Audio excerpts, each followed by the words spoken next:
Rebirth of dangerous mafia queen episode 14। अस्पताल में आर्यन के रूम में आर्यन गाल पर हाथ रखकर रोनी सी शक्ल बनाकर बोला, आपने मुझे मारा बीबी जी, वो भी इस हालत में। क्या अब आप मुझसे प्यार नहीं करती? आर्यन नम आंखों से बोला, जिसे सुनकर मोना उसे घूर के देखते हुए बोली, प्यार करती हूँ तभी तो इतना धीरे से मारा, वरना अभी तक तो तुम्हारी लाश पड़ी होती बेड पर। तुम्हारी हिम्मत कैसे हुई मुझे इग्नोर करने की? मैं पूरे दिन परेशान थी। और फिर ये सब क्या? तुम अब इतने बड़े हो गए कि अकेले ही सब करोगे? और क्या आप मुझे बता नहीं सकते थे जब वे लोग तुम्हारा पीछा कर रहे थे? मोना की बात सुनकर आर्यन बोला, हाँ मैं आपसे थोड़ा नाराज था, लेकिन मैंने आपको कॉल किए थे ऑफिस से आने से पहले। आर्यन बुरा सा मुंह बनाकर बोला, जिसे सुनकर मोना हैरान हो जाती है और अपना फोन निकालकर देखने लगती है। तभी मोना के पीछे खड़े राजू अंकल बोले, हाँ बहू, आर्यन बाबा सही बोल रहे हैं, मैंने भी आपको कॉल किए थे लेकिन आप कॉल रिसीव नहीं कर रही थी, इसलिए मैंने फिर राहुल बाबा को कॉल करके बताया था। राजू अंकल की बात सुनकर सभी लोग राहुल को देखते हैं तो राहुल एक नज़र आर्यन को देखकर फिर मोना को देखकर बोला, वो भाभी आपने नींद की गोली खाई थी कई सारी, इसलिए आपको गहरी नींद आ गई थी और इसलिए मैंने आपके ऊपर पानी डालकर उठाया था आपको। राहुल की बात सुनकर मोना को याद आता है कि वो आर्यन के कॉल ना उठाने से इतना परेशान हो गई थी कि उसने गुस्से में कई सारी गोली खा ली थी, जिसकी वजह से उसे कब नींद आ गई उसे भी पता नहीं चला। मोना अपना हाथ नीचे करके सामने देखती है तो आर्यन उसे गुस्से से घूरे जा रहा था। मोना की शक्ल रोनी जैसी हो जाती है, जिसे देखकर राजू अंकल और राहुल मुस्कुराने लगते हैं। मोना आर्यन को गुस्से में देखकर बोली, सॉरी हब्बी, वो मैं परेशान थी इसलिए मैंने ऐसा किया। आर्यन मोना और उसकी बातों को इग्नोर करके साइड में खड़ी टीना को देखता है और फिर कुछ याद करके बोला, अपने ही मेरी जान बचाई थी ना, क्योंकि मुझे याद है जब मैं बेहोश होने वाला था तब मेरे सामने आपका चेहरा आया था। आर्यन की बात सुनकर मोना राहुल और राजू अंकल सामने खड़ी टीना को देखते हैं, जो आर्यन की बात सुनकर हल्का सा मुस्कुरा रही थी। और वो मुस्कुराती हुई आर्यन से बोली, हाँ वो मैं ही थी, वैसे मैं कभी किसी की मदद करती नहीं हूँ, लेकिन जब मैं आपको उन लोगों से लड़ता देखा अकेले ही बिना हथियारों के, तब मुझे आपको बचाने की इच्छा हुई। आप सच में बहादुर है। टीना की बात सुनकर आर्यन भी मुस्कुराते हुए बोला, हाँ लेकिन आपसे ज्यादा नहीं, आपने कितनी आसानी से सभी को मार दिया, पर आपने ऐसा किया क्यों? इतने लोगों को मारा मेरी वजह से। आर्यन की बात सुनकर टीना गहरी सांस लेकर बोली, उन लोगों को तो मरना ही था, वे इतने लोग आप पर अकेले एक साथ वार कर रहे थे और अगर वो एक एक करके आते तो शायद आपसे जीत ही नहीं पाते, इसे लोगों को तो मरना ही चाहिए। टीना हल्के गुस्से में बोली, जिसे सुनकर आर्यन हंसते हुए बोला, फिर भी इतने लोगों को मार दिया आपने, आपको डर नहीं है कि उनके बॉस आपको भी मरवा सकते हैं? जिसे सुनकर टीना भी मुस्कुरा कर बोली, अगर मुझे डर होता तो मैं उन लोगों को कभी मारती ही नहीं। टीना की बात सुनकर आर्यन हाँ में सिर हिलाकर बोला, हाँ ये भी सही है, आपकी आंखों में डर नहीं दिखता। आर्यन की बात सुनकर टीना हंसते हुए बोली, तो फिर क्या दिखता है? आर्यन मुस्कुराकर बोला, सामने वाले को जान से मारने की तड़प। और आर्यन की बात सुनकर दोनों हंसने लगते हैं। उन दोनों ने बाकी सब कुछ इग्नोर कर दिया था, बाकी सब तो ठीक है, लेकिन आर्यन के द्वारा खुद को इग्नोर करता देखने के बाद और आर्यन को इस सामने खड़ी लड़की की इतनी तारीफ करता देखकर वो भी हंसते हुए मोना को अंदर से बहुत जलन होने लगी थी और उसका मन कर रहा था वो अभी इस लड़की का खून कर दे। ये कहां से आ गई उसकी लाइफ में और इस आर्यन के बच्चे ने कभी उसकी तारीफ तो की नहीं, क्या उसने इतनी बार इसकी जान नहीं बचाई बहादुरी से, तब इसकी मुंह से उसके लिए एक तारीफ भरा शब्द नहीं निकला और अब देखो इस लड़की की तारीफ पे तारीफ कर रहा है। यही सोचकर वो गुस्से से आर्यन को घूरने लगती है, लेकिन आर्यन उसको देखता नहीं है और टीना को देखकर बोला, वैसे आपका नाम क्या है, क्योंकि मैं जानना चाहता हूँ आखिर उसका नाम क्या है जिसने मुझे बचाया। आर्यन की बात सुनकर टीना मुस्कुराकर बोली, टीना, नाइस नेम। आर्यन मुस्कुराते हुए बोला। टीना जिसे सुनकर मुस्कुराकर उसे थैंक्स बोलती है। आर्यन टीना को सामने कुर्सी पर बैठने का इशारा करता है। टीना मुस्कुराती हुई उसके पास वाली कुर्सी पर बैठ जाती है। ये देखकर मोना का मुंह खुला का खुला रह जाता है। आर्यन ने अभी तक उसे बैठने को बोला नहीं और इसके साथ देखो कैसे बातें कर रहा है अच्छे से, और उसे बैठने को भी बोला। और यही सोच वो बुरा सा मुंह बना लेती है। तभी राहुल मोना के लिए भी एक कुर्सी लेकर आ जाता है और उसे उस पर बैठने को बोलता है। तो मोना उसे कुर्सी को उठाकर आर्यन की दूसरी साइड उसके सिर के पास उसे घूर के देखते हुए बैठ जाती है कुर्सी पर। टीना मोना को ऐसा करते हुए देखकर उसे इग्नोर कर देती है और आर्यन को देखते हुए बोली, वैसे मैं आपका नाम बहुत बार पहले भी सुना था, बल्कि आप तो फेमस हो जिसने 21 साल की उम्र में अपने बिजनेस को इतना ऊपर लेकर गया। टीना की बात सुनकर आर्यन हंसते हुए बोला, सच में मुझे तो पता ही नहीं, क्योंकि मैं कभी ना मीडिया के सामने आया ना किसी से बोला कि मेरा बिजनेस इतना ऊपर चला गया, बस अपना काम करता रहा। आर्यन की बात सुनकर टीना बोली, हाँ, क्योंकि आप अपने काम के प्रति ईमानदार हैं तभी आप इतनी ऊपर तक गए और आपने कभी किसी से मतलब नहीं रखा, और मुझे यही बात आपकी पसंद आई। वैसे मैंने कभी सोचा नहीं था कि आपसे मुलाकात होगी, द ग्रेट आर्यन सिंह से, जिसके चर्चे हमारे यूके में भी है। टीना की बात सुनकर आर्यन मुस्कुराते हुए बोला, यार अब आप कुछ ज्यादा ही मेरी तारीफ में बोल रहे हैं, मैं इतना भी फेमस और सेलिब्रिटी आदमी नहीं हूं मैं। आर्यन के मुंह से टीना के लिए यार सब सुनकर मोना जो उसके पास ही बैठी थी उसके कंधे पर हल्का सा काट देती है अपने हाथों के नाखून से, जिससे दर्द में आर्यन की चीख निकल जाती है और वह गुस्से से अपनी दूसरी साइड बैठी मोना को घूरने लगता है, तो मोना उसे आंखें दिखाते हुए बोलती है इशारों में कि खबरदार, अगर अगली बार कभी भी इसे यार बोला तो मुझसे बुरा कोई नहीं होगा। आर्यन के मुंह से दर्द भारी चीख सुनकर टीना उसके हाथ पर अपना हाथ रखते हुए बोली, क्या आर्यन जी आप ठीक है ना? आपको क्या हो रहा है? मैं डॉक्टर को बुलाऊं आपको अगर ज्यादा दर्द हो रहा हो तो? कहीं इतना बोल वो कुर्सी से उठने लगती है, तभी आर्यन उसका हाथ पकड़कर उसे वापस नीचे बैठाते हुए बोला कुर्सी पर, अरे टीना जी रहने दीजिए, दर्द नहीं हो रहा, वो तो बस थोड़ा सा लगा मुझे कि किसी चींटी ने काटा। आर्यन मोना को घूर के देखते हुए बोला, जिसे सुनकर मोना उसे इशारे में वार्निंग देती है कि वो इस लड़की का हाथ छोड़ दे वरना उसके लिए अच्छा नहीं होगा। मोना का इशारा समझकर आर्यन टीना का हाथ छोड़ देता है, जो कुर्सी पर बैठ चुकी थी और मुस्कुराकर उसे ही देख रही थी। मोना के पीछे खड़े राजू अंकल और राहुल ये सब देखकर एक दूसरे को देखते हैं, ये सब क्या हो रहा है? उन्हें कुछ समझ में नहीं आ रहा था, इसलिए वे लोग वहां से चले जाते हैं मोना और आर्यन के लिए कुछ खाने के लिए लाने को बोलकर, और दोनों रूम से बाहर आकर गहरी सांस लेते हैं। राहुल राजू अंकल को देखकर बोला, अंकल मुझे इस लड़की को देखकर ऐसा क्यों लग रहा था, ये जानबूझकर भाभी और आर्यन के बीच आ रही है। राजू अंकल राहुल के साथ लिफ्ट की तरफ जाते हुए बोले, हाँ राहुल बाबा, मुझे तो इसकी हरकतों पर तभी शक हो गया था जब ये कार में आर्यन बाबा को लेकर बैठी थी, बिल्कुल चिपक के अपने पास, मेरी यह बोलने पर भी कि आर्यन बाबा शादीशुदा है। राजू अंकल की बात सुनकर राहुल की आंखें शौक से बड़ी बड़ी हो जाती है, और फिर वो कुछ सोचकर बोला, इसका मतलब भाभी को अब इस लड़की को आर्यन से दूर रखना होगा, क्योंकि अगर वह अभी पीछे हट गई तो उनके लिए अच्छा नहीं होगा, क्योंकि इस समय आर्यन वैसे भी भाभी से नाराज हो रहा है, जिसका फायदा ये लड़की उठा रही है। टीना राजू अंकल हाँ में सिर हिलाकर बोले, हाँ राहुल बाबा आपने बिल्कुल सही बोला, पर इस समय बहू के लिए अपना बच्चे पर भी ध्यान देना बहुत जरूरी है, क्योंकि उसकी वजह से ही तो आर्यन बाबा नाराज है मोना बहू से। राहुल हाँ में सिर हिला बोला, हाँ ये भी सही बात है, भाभी को अपनी हेल्थ का भी ध्यान रखना चाहिए। और दोनों बातें करते हुए लिफ्ट से नीचे आकर अस्पताल से बाहर चले जाते हैं। दूसरी तरफ पूजा के घर पर बेडरूम में बेड पर पूजा बेहोश लेटी हुई थी और समीर उसे होश में लाने की कोशिश कर रहा था उसे, इसलिए वह उसके चेहरे पर पानी छिड़क देता है एक बोतल में से लेकर।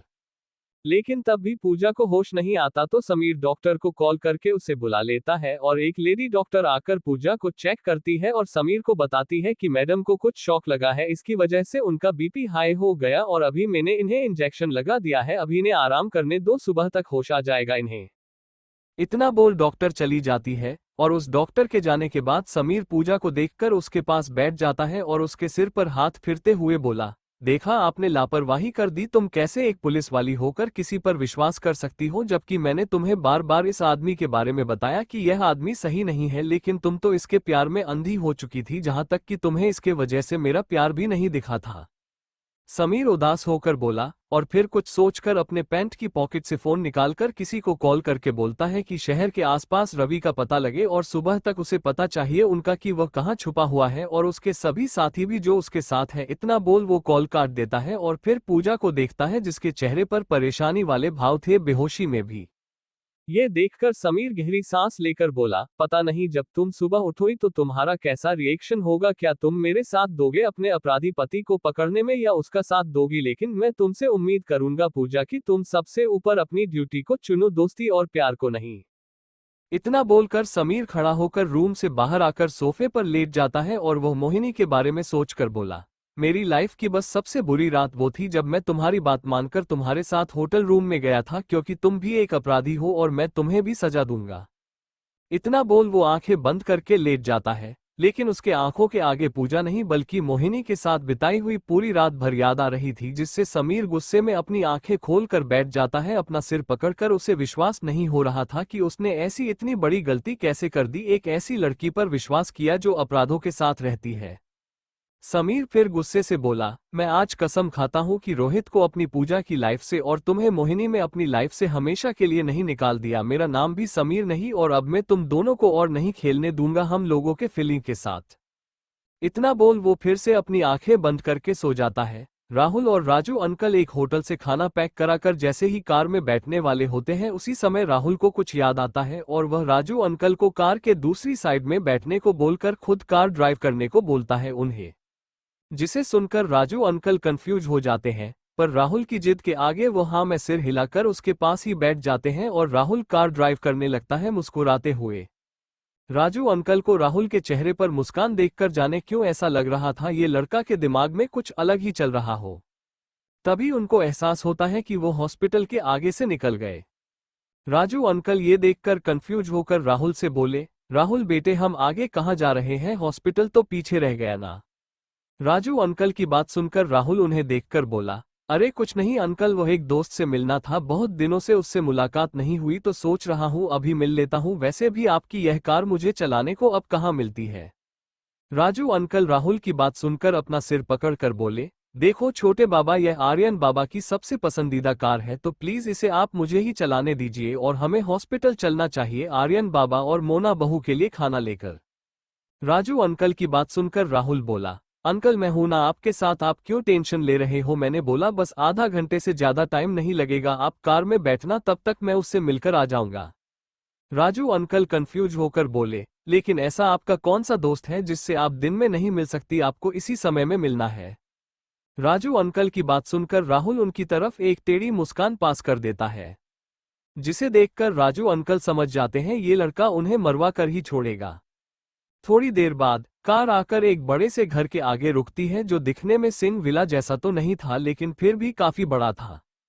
तभी वे देखते हैं कि राहुल उन्हें इशारे में कार में उसका इंतजार करने को बोलकर कार से उतरकर घर के मैन गेट से ना जाकर बाउंड्री चढ़कर अंदर जाता है, जिसे देखकर राजू अंकल की आंखें बड़ी बड़ी हो जाती हैं। सिंह परिवार का छोटा बेटा ऐसे चोरों वाला काम क्यों कर रहा है, क्या यहाँ चक्कर दूसरा है। और फिर वह गहरी सांस लेकर बोले, ये लड़का नहीं सुधरेगा, खुद भी मारेगा, मुझे भी मरवाएगा। उस छोटे से विला के अंदर आकर राहुल पूरे घर को देखता है और कुछ अंदाजा लगाकर एक बालकनी को देखते हुए पाइप से ऊपर चढ़ने लगता है, जिसे राजू अंकल भी देख लेते हैं और वह शौक से अपने मुंह पर हाथ रख लेते हैं।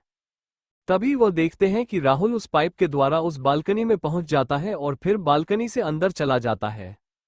राजू अंकल को अब डर लगने लगा था, राहुल के लिए पता नहीं किससे मिलने के लिए ये लड़का यहाँ आया है, इन्हीं हरकतों की वजह से ये लाइफ में इतना पीछे है। इधर घर के अंदर उसे रूम में जब राहुल आता है तो वह देखता है कि वहां बहुत अंधेरा है। राहुल अंदाजे में ही बेड के पास आने लगता है और फिर अपने फोन की टॉर्च ऑन करके बेड पर दिखता है तो एक बूढ़ा व्यक्ति सो रहा था, जो टॉर्च की लाइट से अपनी आंखें खोल लेता है। ये देखकर राहुल जल्दी से अपने फोन की टॉर्च की लाइट बंद कर लेता है। वो बूढ़ा व्यक्ति किसी को रूम में देखकर जोर जोर से चीखते हुए उठ जाता है, कौन हो तुम, कौन हो तुम, मेरे सामने आओ। उसकी आवाज सुनकर राहुल की हालत खराब होने लगती है और उसे समझ नहीं आ रहा है अब कहाँ जाए, इसलिए वह जल्दी में दरवाजे के साइड पर्दा के पीछे छुप जाता है। तब तक वह बूढ़ा व्यक्ति रूम की लाइट चालू कर देता है और अपनी आंखों पर चश्मा लगाकर आसपास देखने लगता है। इतने में रूम का डोर खोल घर के बाकी लोग आ जाते हैं। बाबूजी बाबूजी आपको क्या हुआ, बोलते हुए राहुल अपना सिर पकड़कर बोला, सेठ यार मेरे साथ ही ऐसा क्यों होता है, मैं गलत रूम में आ गया, मेरी जगह इस समय कोई और होता ना तो वह अपनी हीरोइन के पास जरूर पहुंच जाता, लेकिन मैं तो एक नंबर का गधा हूं, मेरे साथ तो कभी कुछ हो ही नहीं सकता। अच्छा। राहुल खुद को गालियां दे ही रहा था, तभी उसके कानों में एक लड़की की आवाज सुनाई देती है जो बहुत डरी हुई थी। दादाजी आपको क्या हुआ, क्या आप ठीक हो ना, आप चीखे क्यों, सच सच बताओ मुझे क्या हुआ आपको, मुझे आपके लिए बहुत डर लग रहा है। दादाजी क्या हुआ। आवाज को सुनकर राहुल जल्दी से पर्दे के बीच में से देखता है तो वह लड़की उसे बूढ़े व्यक्ति का हाथ पकड़कर बेड पर बैठी उससे बात कर रही थी। वह घबराई हुई लग रही थी बहुत, जिसे देखकर राहुल के चेहरे पर मुस्कान आ जाती है। उसे लड़की के दादाजी बोले, प्रिया बेटा मुझे ऐसा लगा जैसे रूम में कोई आया है और उसने मेरे चेहरे पर टॉर्च लगाई हो, इसलिए मैं बहुत डर गया था। दादाजी की बात सुनकर प्रिया और उसकी मम्मी पापा पूरे रूम में आसपास देखने लगते हैं लेकिन उन्हें कोई नहीं दिखाई देता। प्रिया के पापा सब तरफ देखने के बाद राहुल की तरफ आने लगते हैं जिसे देखकर राहुल डर से अपनी आंखें बंद कर लेता है।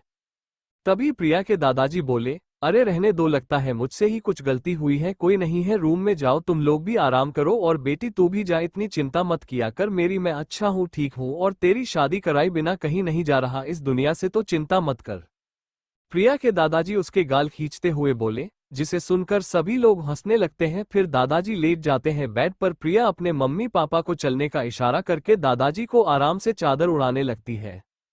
पहले प्रिया के मम्मी पापा चले जाते हैं रूम से बाहर और उनकी जस्ट पीछे ही राहुल छुप कर निकल जाता है। जब तक प्रिया अपने दादाजी को चादर और पानी देख रही थी कि रखा है कि नहीं, और जब वह देखती है कि सब कुछ हो गया तो वह भी रूम से बाहर आकर दरवाजा बाहर से बंद कर देती है और पलटकर अपने रूम की तरफ जाने लगती है। साइड में छुपा राहुल जब ये देखता है तो वह भी धीरे कदमों से उसके पीछे जाने लगता है।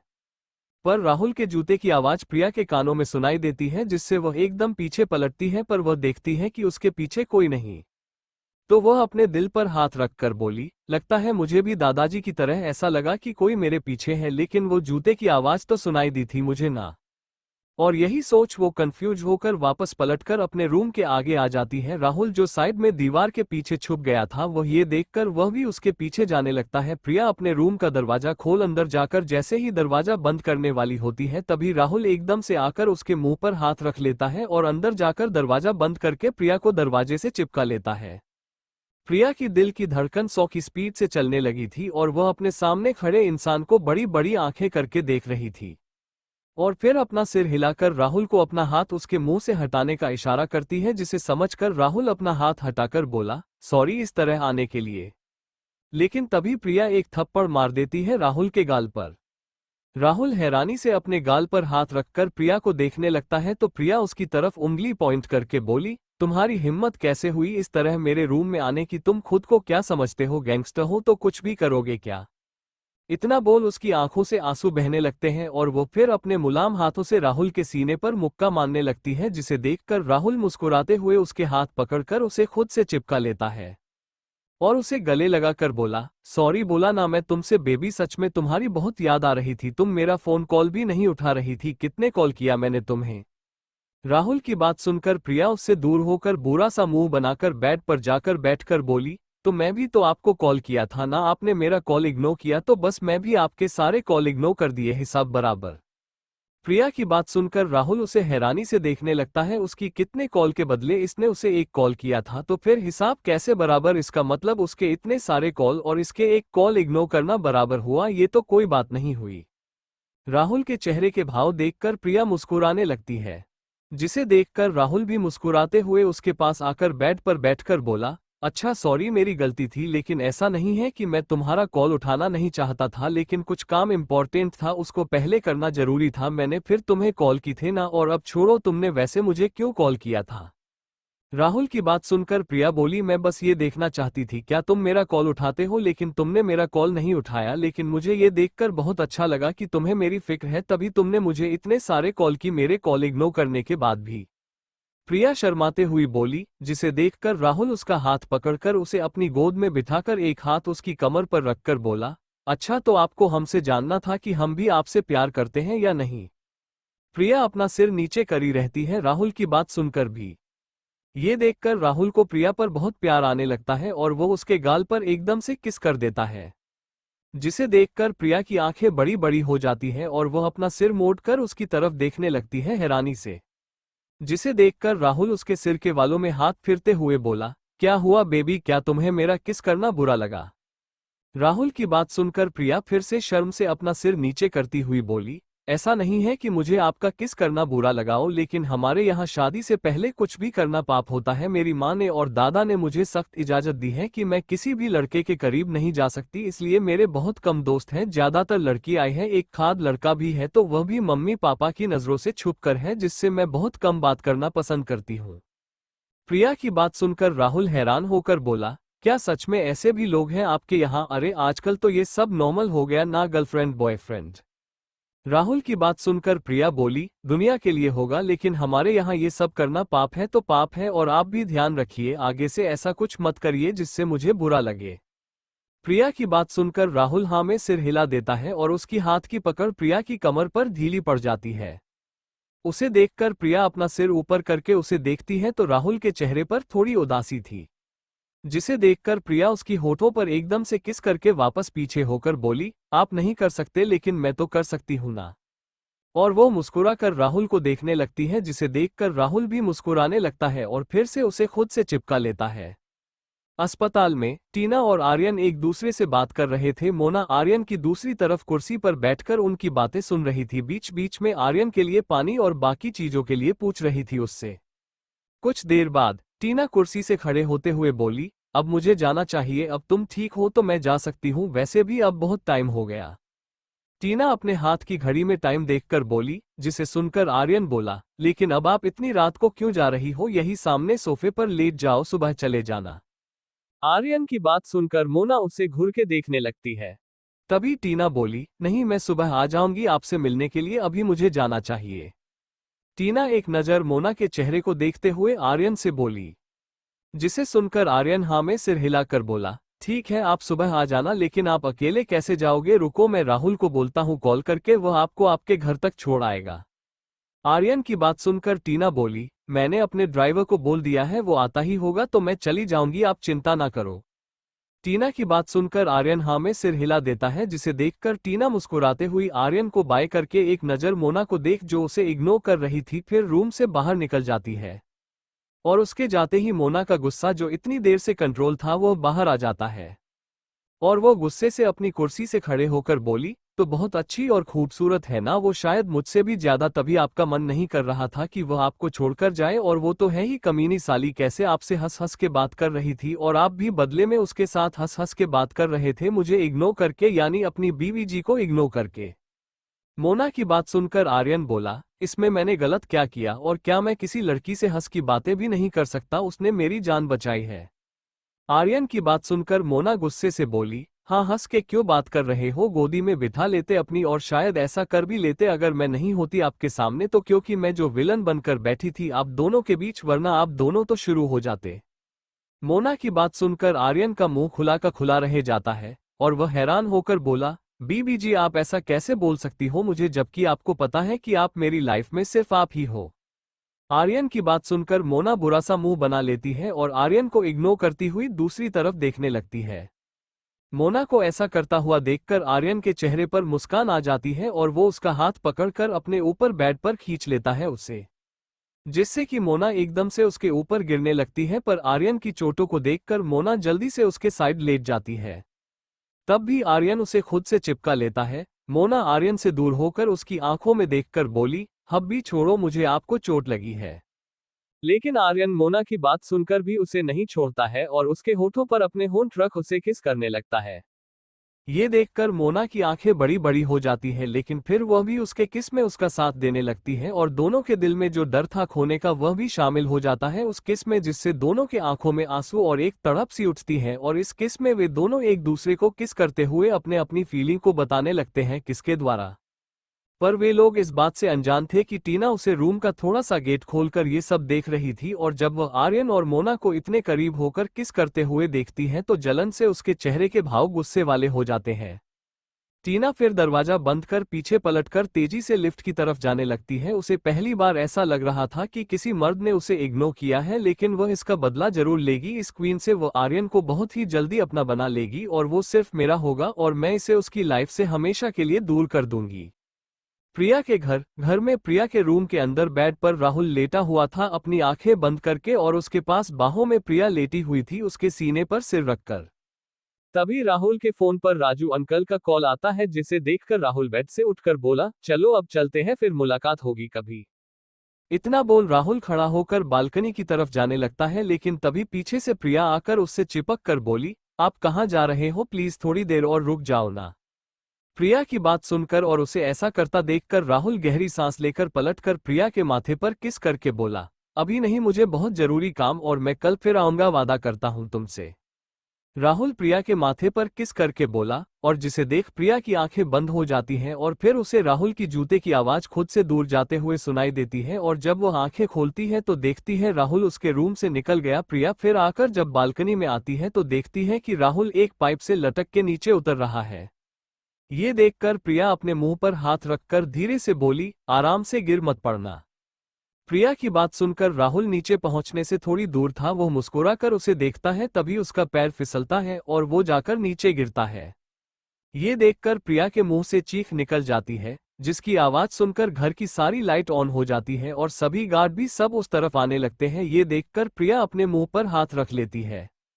राहुल जब ये देखता है कि सभी इस तरफ आ रहे हैं तो वो खड़ा होकर भागने लगता है बाउंड्री की तरफ। जैसे देखकर गार्ड उसे तरफ टॉर्च करके भागते हैं उसे पकड़ने के लिए। चोर चोर चिल्लाते हुए प्रिया के दादाजी अपनी बालकनी में आकर ये देखने लगते हैं और उसके मम्मी पापा भी अपनी बालकनी में खड़े होकर जब ये देखते हैं कि कोई आदमी घर के अंदर से भाग रहा है तो प्रिया के पिता अपने रूम से निकल करके बाहर आ जाते हैं। पर तब तक राहुल बाउंड्री कूद के भाग चुका था और बाउंड्री से कूद कर आकर जल्दी से अपने कार में बैठकर कार को तेजी से वहां से ले जाता है। और सभी गार्ड जब घर के बाहर आकर देखते हैं कि कार जा चुकी है तो वह वापस आकर जब ये बात प्रिया के डैड को बताते हैं तो वो बहुत गुस्सा होते हैं सभी गार्ड पर। और कुछ देर बाद सभी घर के लोग घर के हॉल में मौजूद होते हैं। दादाजी सोफे पर अलग बैठे थे और सामने वाले सोफे पर प्रिया के मम्मी पापा बैठे थे। प्रिया अपना सिर नीचे करे हुए उनके आगे खड़ी हुई थी। प्रिया को देखकर उसकी माँ बोली, ये सब क्या था प्रिया, और कौन था वह लड़का जो तुम्हारे रूम से निकल कर भागा था, और हमने तुम्हें मना किया था ना लड़कों से दूर रहने के लिए। तुम्हारी इतनी हिम्मत कि तुमने रात की इस समय किसी अनजान लड़के को अपने घर बुलाया। अपनी माँ की बात सुनकर प्रिया अपना सिर ऊपर करके उन्हें देखते हुए बोली, नहीं मॉम, मैंने उसे नहीं बुलाया, वो खुद आया था। प्रिया के पापा गुस्से में बोले, तब भी तुम्हें हमें बताना चाहिए था ना, अगर वो अपनी मर्जी से आया था और वो इतनी देर तुम्हारे रूम में रहा और तुमने हमें बताया भी नहीं, और क्या तुम उसे जानती हो, बताओ। प्रिया, मेरे सवाल का जवाब दो मेरी आंखों में देखते हुए। अपने पिता की बात सुनकर प्रिया बहुत डर जाती है और उसकी हिम्मत नहीं होती है अपना सिर ऊपर करके उन्हें देखने की।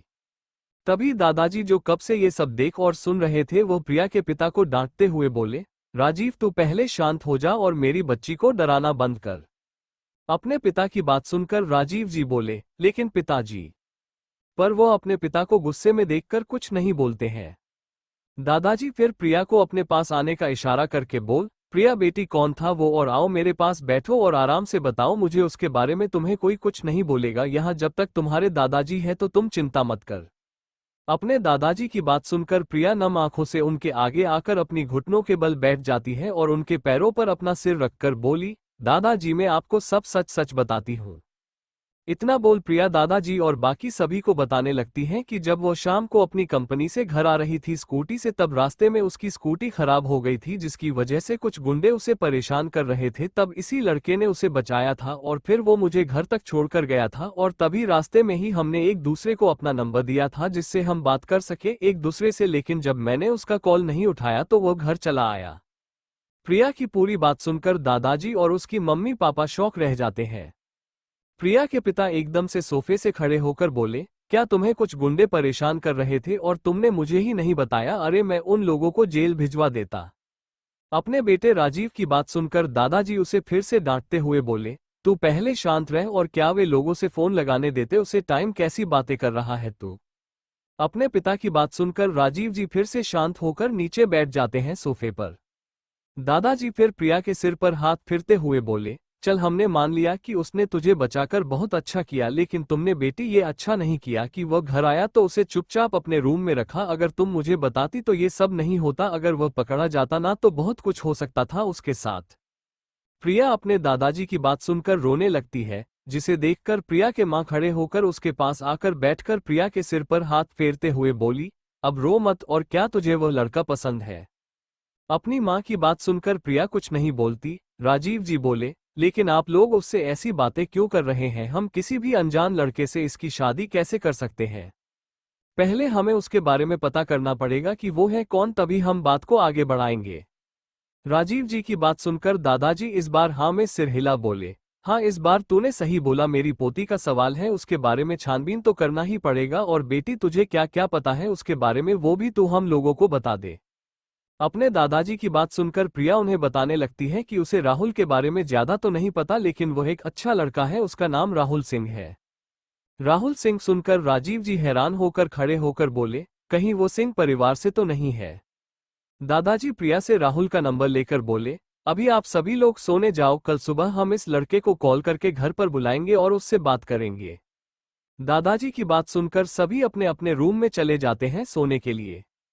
टीना जब अस्पताल से बाहर आती है तो सामने एक ब्लैक रंग की कार आकर खड़ी हो जाती है। टीना उसका आगे का डोर खोल अंदर बैठकर दरवाजा बंद करते हुए बोली, क्या तुम मेरी जासूसी कर रहे थे? टीना की बात सुनकर ब्लैक डेविल कार चालू कर उससे आगे बढ़ते हुए बोला, नहीं तो बेबी, मैं ऐसा कुछ भी नहीं कर रहा था, मुझे तो बस अपनी बेबी की बहुत याद आ रही थी तो तुमसे मिलने के लिए चलाया, लेकिन देखा कि तुम ही अस्पताल से बाहर आ रही हो, तुम्हारे आगे खड़ी कर दी गाड़ी, वरना मैं तो घर पर तुम्हारा इंतजार कर ही रहा था। ब्लैक डेविल झूठ बोलते हुए बोला, जिसे टीना समझ रही थी, इसलिए वह उससे और उसकी बातों को इग्नोर करके सीट से अपना सर टिकाकर अपनी आंखें बंद कर लेती है और आर्यन के बारे में सोचने लगती है। जिसे देखकर ब्लैक डेविल एक हाथ से कार ड्राइव करते हुए दूसरा अपना हाथ टीना के पैर पर रख देता है और फिर कुछ सोचकर बोला, बेबी, अब तुम्हारा आगे का प्लान क्या है? मतलब तुम उसकी दोस्तों बन चुकी होगी, इतना तो मुझे पता चल गया अभी तक, लेकिन क्या तुम उसे अपने जाल में फंसा पाओगी क्वीन की होते हुए? टीना ब्लैक डेविल का हाथ अपने पैर से हटाकर बोली, मैं अपना प्लान किसी को बताना पसंद नहीं करती और मुझे छूने से पहले एक बार पूछ जरूर लेना, वरना क्वीन के पहले मैं तुम्हारा खून कर दूंगी। टीना की बात सुनकर ब्लैक डेविल की आंखें शौक से बड़ी बड़ी हो जाती हैं और वह हैरानी से उसे देखकर बोला, मतलब क्या मैं तुम्हें छू भी नहीं सकता? और तुम ऐसा कैसे बोल सकती हो? हमने तो एक दूसरे को बहुत करीब से जाना है ना, तो फिर कैसे बोल सकते हो कि मैं तुम्हें नहीं छू सकता? ब्लैक डेविल की बात सुनकर टीना चिढ़ते हुए बोली, क्या है यार कि एक ही बात को लेकर बैठ गए, और मेरी मर्जी, मैं जिसे छूने दूं जिसे नहीं छूने दूं, अभी मेरा मूड नहीं है ना, दूर रहो मुझसे।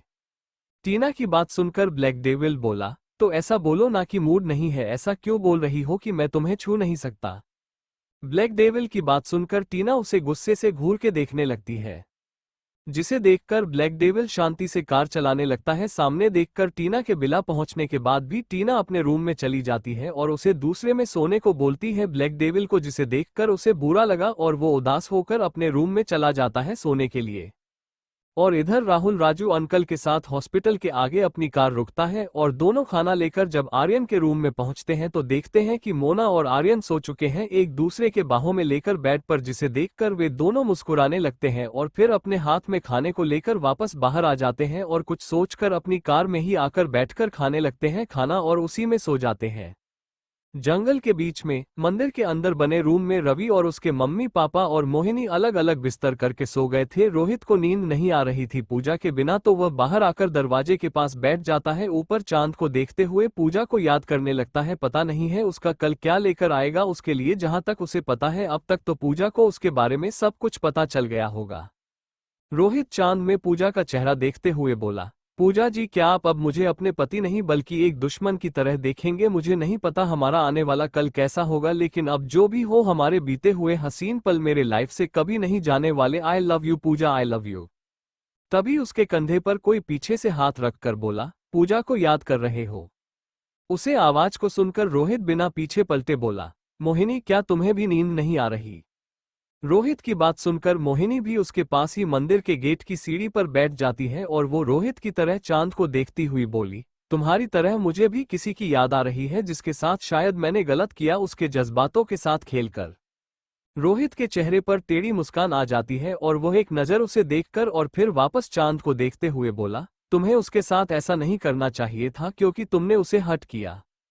रोहित की बात सुनकर मोहिनी अपने आंखों से आंसू साफ करके बोली, मैं सिर्फ उसके दर्द को कम करना चाहती थी जो पागलों की तरह वह तुम्हारी बीवी से करता था प्यार, लेकिन मुझे नहीं पता था कि मैं पूजा से तो उसे बचा लूंगी लेकिन खुद ही उसे बड़ा दुख दे दूंगी और वह भी मुझसे नफरत कर रहा होगा इस समय। रोहित मोहिनी की बात सुनकर बोला, इसका मतलब तुम भी मेरी तरह उस नाव में सवार हो जिसकी मंजिल का कोई ठिकाना नहीं और कब कौन सी बड़ी लहर आकर हमें भी समुद्र में डूबा दे हमें ही नहीं पता। रोहित अपने चेहरे पर फेंकी सी हंसी लाकर बोला, जिसे सुनकर मोहिनी भी मुस्कुराते हुए बोली, हाँ तुमने सही बोला, हाँ सही बोला तुमने, और उन लहरों में हमें हमारा सनम ही दिखाई देगा जो हमें डुबाने की पूरी कोशिश करेगा क्योंकि उनको लगेगा कि हमने उनके साथ गलत किया। मोहिनी की बात सुनकर रोहित गहरी सांस लेकर बोला, जो भी हो लेकिन पर अच्छा नहीं होगा, क्योंकि एक तरफ हमारा प्यार होगा और एक तरफ हमारा भाई, पर हमने अपने भाई को चुना। मोहिनी हाँ में सिर हिलाकर बोली, हाँ, और उन दोनों को अपने फर्ज की पड़ी होगी, जिसकी वजह से वो शायद ये भी जानना पसंद नहीं करेंगे कि हम लोगों ने ऐसा क्यों किया। रोहित बस हाँ में सिर हिला देता है और दोनों घंटों इसे चांद को देखते रहते अपने अपने प्यार को याद करते हुए और फिर वही सो जाते हैं। नेक्स्ट मॉर्निंग सूर्यास्त। पूजा का घर सुबह के 9 बजे। हाल में सोफे पर समीर सो रहा होता है, तभी उसका फोन बजता है, जिसकी आवाज सुनकर उसकी नींद खुल जाती है और वह अपनी आंखें खोलकर अपनी पैंट की पॉकेट से अपना फोन निकालकर कॉल रिसीव करके बोला, हेलो, क्या हुआ। दूसरी तरफ से आवाज आती है, सर उनका पता चल गया, वे लोग इस समय पास के ही जंगल में गए। उस आदमी की बात सुनकर समीर एकदम से सोफे से खड़े होकर बोला, क्या ये खबर सच्ची है।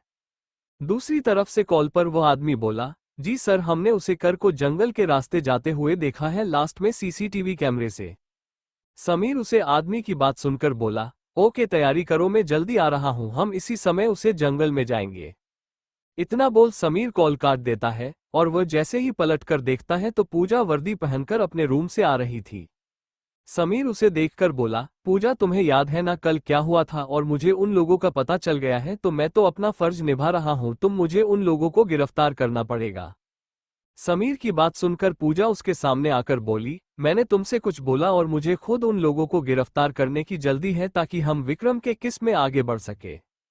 पूजा की बात सुनकर समीर बोला, लेकिन तुम्हें पता है ना कि उनमें तुम्हारा। लेकिन वह आगे कुछ बोल पाता उससे पहले पूजा कड़क आवाज में बोली, कोई नहीं है वो मेरा, वो सिर्फ एक अपराधी, उसे भी सजा मिलना जरूरी है। पूजा की बात सुनकर समीर मुस्कुराकर बोला, मुझे खुशी है कि तुमने अपने फर्ज को पहले चुनाव, प्यार को नहीं। पूजा घर के बाहर जाते हुए बोली, वह मेरा प्यार शायद कभी था ही नहीं, और अब तो वह सिर्फ मेरा दुश्मन है जिसने एक अपराधी को भगाया है। समीर पूजा के पीछे जाकर जीप में बैठते हुए बोला, ओके, देर नहीं करनी चाहिए और उन्हें जल्दी से गिरफ्तार करके असली खूनी तक पहुंचना चाहिए। पूजा जीप चलाते हुए हाँ में सिर हिला देती है। पूजा समीर को अपना प्लान बताने लगते हैं, जिसे सुनकर समीर हाँ में सिर हिला देता है और समीर हेलीकॉप्टर से और पूजा कुछ पुलिस वालों के साथ बाइक से जंगल में एंट्री करती है। दूसरी तरफ टीना फिर से हॉस्पिटल पहुंच जाती है आर्यन के लिए अच्छे फल और जूस लेकर। पर वो जैसे ही आर्यन के रूम में एंटर होती है तो देखती है कि रूम में इस समय केवल आर्यन और क्वीन है, जो बेड पर एक दूसरे की बाहों में सो रहे थे। जिन्हें देखकर टीना को फिर से जलन से गुस्सा आने लगता है, पर दरवाजे की आवाज सुनकर आर्यन की नींद खुल जाती है और वह अपनी आंखें खोलकर सामने खड़ी टीना को देखकर जल्दी से उठकर बैठ जाता है बेड पर और अपने पास लेटी मोना को आराम से चादर उड़ाकर बोला, टीना जी, आप इतनी सुबह और आपने ये सब करने की कष्ट क्यों किया। आर्यन की बात सुनकर टीना खुद के गुस्से को कंट्रोल कर और क्वीन को भी कंट्रोल कर, जो आर्यन के पास सो रही थी, मुस्कुराते हुए बोली, शायद गलत टाइम पर आ गई, लेकिन मैंने बोला था ना तो मैं कि मैं सुबह आऊंगी तुमसे मिलने के लिए, फिर से तो बस चली आई और साथ में ये भी लेकर आ गई। टीना आर्यन के पास आकर कुर्सी पर अपने हाथ में लिए फल और जूस को रखकर बोली, जिसे देखकर आर्यन बोला, आप इन सबको मुझे दो, मैं टेबल पर रख देता हूं और आप कुर्सी पर बैठ जाइए।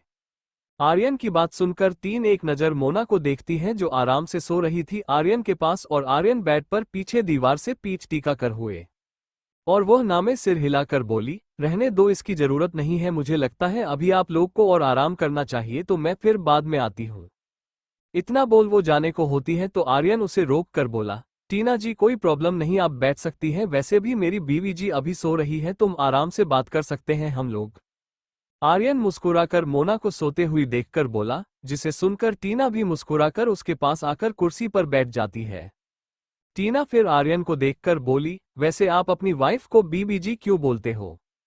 टीना की बात सुनकर आर्यन मुस्कुराकर मोना के चेहरे को देखकर उसके सिर के बालों में हाथ फिरते हुए बोला, कुछ खास नहीं, जब हमारी शादी हुई थी तब इन्होंने मुझे अपना गलत नाम बताया था, और तो पहले मैंने इन्हें पूजा जी बोलता था, लेकिन बाद में मुझे पता चला इनका असली नाम मोना है, तो मैंने मोना नाम ना लेकर बीबी जी बोलना शुरू कर दिया था। बीबी जी बोलने की इजाजत दी और इन्होंने भी कभी मुझे आर्यन तो कभी हब्बी कहकर ही बुलाती है ज्यादातर। आर्यन की बात सुनकर टीना मुस्कुरा देती है। टीना फिर आगे बोली, वैसे क्या आप मेरी हेल्प कर सकते हैं, एक छोटी सी। टीना की बात सुनकर आर्यन उसे देखकर हाँ में सिर हिलाकर बोला, आपने मेरी जान बचाई है तो आप कुछ भी बोलो, तो मैं आपको मना नहीं कर सकता। आर्यन की बात सुनकर टीना मुस्कुराते हुए बोली, ज्यादा कुछ नहीं, मुझे बस या इंडिया में एक जॉब की तलाश है, तो क्या आप मुझे जॉब दिला सकते हैं, कोई भी मिल जाए छोटी सी।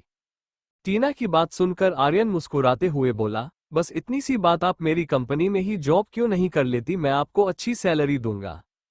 आर्यन की बात सुनकर टीना बोली, लेकिन मेरे पास यहाँ की कोई डॉक्यूमेंट नहीं है।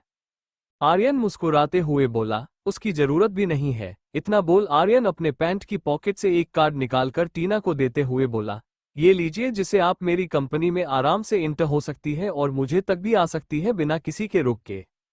आर्यन की बात सुनकर टीना मुस्कुराते हुए उसके हाथ से वो कार्ड ले लेती है। उसका दूसरा प्लान भी पूरा हुआ, बिना किसी के रोक के अब आर्यन के पास रह सकती है वो उसका तीसरा और आखिर प्लान, जिसके पूरे होते ही आर्यन उसके बाहों में होगा और ये लड़की मोना उससे दूर। यही सोच वो मुस्करा रही थी। जंगल में बने मंदिर के सीढ़ियों पर सो रहे रोहित और मोहिनी दोनों की आंखें एकदम से खुलती हैं जब उन्हें हेलीकॉप्टर की आवाज सुनाई देती है, और दोनों जल्दी खड़े होकर ऊपर देखते हैं तो एक हेलीकॉप्टर आसमान में उड़ रहा था और वह गोल गोल वहीं पर चक्कर लगा रहा था, जिसे देखकर मोहिनी और रोहित एक दूसरे को देखकर जल्दी से मंदिर के अंदर चले जाते हैं। मोहिनी मंदिर के अंदर आकर परेशान होकर रोहित से बोली, रोहित, मुझे लगता है हम पकड़े जा सकते हैं, क्योंकि यह हेलीकॉप्टर जरूर पुलिस का है और उनको पता चल गया कि हम यहाँ पर हैं। रोहित मोहिनी की बात सुनकर बोला, हाँ, अब हमें यहाँ से जल्दी निकलना चाहिए, हमारी गाड़ी को देखकर वह जरूर यहाँ पर आएंगे हमारा पीछा करते हुए। खटिया के पास बैठे रवि के मम्मी पापा जब ये बात सुनते हैं तो वो बहुत घबरा जाते हैं, जिसे देखकर रोहित बोला, आप लोग चिंता मत करो, मेरे होते हुए रवि को कोई नहीं पकड़ सकता। इतना बोल वो रवि को उठा लेता है जो खटिया पर लेटा हुआ था और उसी को देख रहा था, और जैसे ही रोहित उसे बाहर ले जाने लगता है मंदिर के, तब रवि बोला, रहने दो भाई, क्यों मेरे लिए इतना बड़ा जोखिम मोल ले रहे हो, कोई नहीं बचेगा।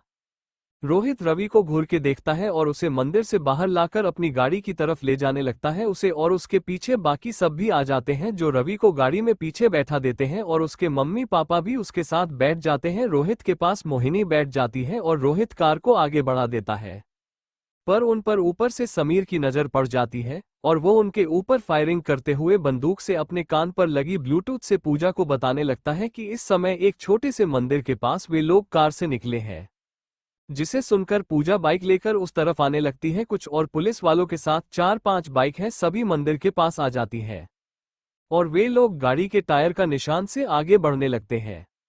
अपने ऊपर फायरिंग होते हुए देखकर मोहिनी बोली रोहित से, रोहित, वे लोग हम पर फायरिंग कर रहे हैं। मोहिनी की बात सुनकर रोहित सीट के नीचे से 2 बंदूक निकालकर एक मोहिनी को देता है और एक खुद ले लेता है, जिसे लेकर मोहिनी डोर का कांच नीचे करके ऊपर हवा में फायरिंग करती है जहां उसे हेलीकॉप्टर दिखता है। समीर अपने हाथ में लिए दूरबीन से मोहिनी को ऐसा करते हुए देखता है तो उसका चेहरा गुस्से से और लाल हो जाता है और वह अपनी बंदूक से गाड़ी के टायर पर फायरिंग करता है, जिससे गाड़ी जाकर आगे एक पेड़ से टकरा जाती है, जिसे देखकर समीर गुस्से से बोला, अब देखो तो तुम्हें पता चलेगा कि पुलिस से पंगा लेने का क्या नतीजा होता है। और वह वहीं पर गोल गोल चक्कर लगाने लगता है हेलीकॉप्टर, जिसे देखते हुए पूजा और बाकी 2-3 पुलिस वाले और अपनी अपनी बाइक से उस और तेजी से आने लगते हैं। गाड़ी में बैठ रोहित और बाकी सभी के चेहरे पर परेशानी वाले भाव आ जाते हैं। रोहित फिर कुछ सोचकर मोहिनी से बोला, तुम रवि और आंटी अंकल को यहां से ले जाओ। रोहित की बात सुनकर मोहिनी और बाकी सभी हैरान हो जाते हैं। रवि नामे सिर हिलाकर बोला, नहीं, यहां मैं रुकूंगा, तुम लोग जाओ, ये सब मेरी वजह से हो रहा है, तो तुम लोग क्यों अपनी जान को खतरे में डाल रहे हो। उसकी बात सुनकर रोहित उसे गुस्से से घूर के देखते हुए बोला, तुम्हारी वजह से कुछ नहीं हो रहा, ये सब मेरा किया हुआ है और इसे मैं ही खत्म करूंगा, इसलिए तुम लोग जाओ। रोहित की बात सुनकर मोहिनी हाँ में सिर हिलाकर कार से उतर जाती है और फिर रवि और उसकी मम्मी पापा के साथ वहां से निकल जाती है, पेड़ों के नीचे से छुपते हुए, जिससे कि ऊपर हवा में उड़ रहे हेलीकॉप्टर से समीर उन्हें नहीं देख पाता है।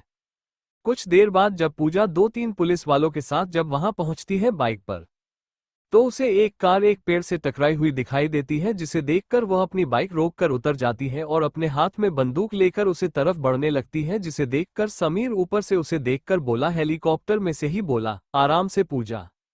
और पूजा के पीछे भी 2 पुलिस वाले भी अपने अपने हाथ में बंदूक लेकर उसके पीछे आने लगते हैं और सभी कार के पास आकर उसके अंदर देखते हैं तो उन्हें कोई दिखाई नहीं देता। ये देखकर सभी कंफ्यूज हो जाते हैं और पूजा गुस्से से पीछे पलट कर बोली, ढूंढो उन लोगों को, कहाँ गए, ज्यादा दूर नहीं गए होंगे, पैदल है, जाओ। पूजा की बात सुनकर वे दो पुलिस वाले अपनी बाइक से अलग अलग दिशा में चले जाते हैं। समीर भी अपनी हेलीकॉप्टर से उन्हें ढूंढने लगता है।